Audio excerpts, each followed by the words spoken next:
Well, imagine baseball without the Dodgers or the NFL without the Chiefs. That's the future that FIFA could be in for, with some of the world's top soccer countries threatening to boycott the World Cup. In a scathing statement just in the last few hours, the organization overseeing Europe's 55 soccer teams says it will protest a controversial new plan from FIFA's president. And that plan would essentially sell partial control of the World Cup and raise $20 billion from outside investors and private equity.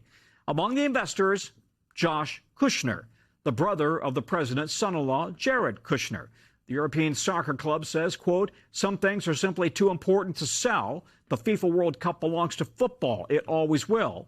And so long as Europe has a voice, it will never be for sale. So that would mean no Germany, no France, no England, and no World Cup champion Spain. And now the Americans may also join the fight. North America's soccer body has rejected FIFA's proposal, though it did not go quite as far as suggesting a full boycott on FIFA. Soccer federations in Asia, Africa, and Oceania have also expressed their displeasure with FIFA's plans in just the last few hours. NBC's Jesse Kirsch tracking all of this from Miami. Jesse, this really has been a fascinating development today. Why does FIFA want to pursue this, and why does it make the Europeans so angry? Tom, in the sports world, this is about as big of a game of chicken as you could imagine, and we're going to be watching closely to see who blinks here first. From FIFA's perspective, they say, in part, quote, this is about the democratization of football worldwide. They talk about wanting to have a focused approach to the commercialization, the commercial side of the sport and the events that they run.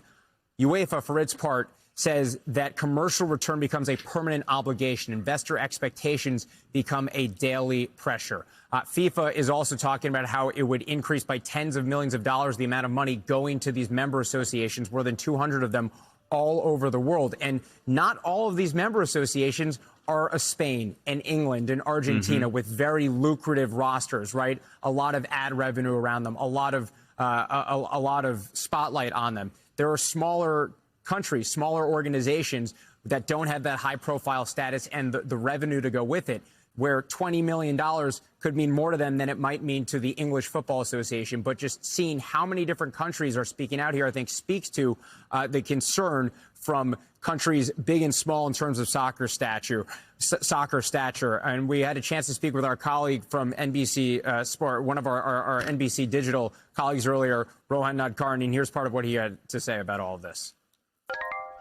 I think in soccer internationally, there is a pushback against some of the commercialization of the game. You saw it in the World Cup with the hydration breaks, how many teams, players, coaches said they didn't like it, said they think it's bad for the game.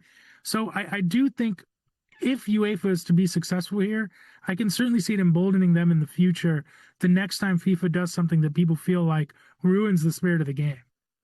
So this could be much bigger than just what we're dealing with in the moment here, Tom, because, again, this is an organization that represents some of the most important teams to this sport, but has equal voting rights to far less important countries in terms of just the value they bring to revenue in the sport and the viewership they bring, just because these are not seen as competitive teams. It's not to say anything about, the country's value. It's just about, right, the rosters that are involved here. And so this might put some more of that leverage back in UEFA's camp moving forward.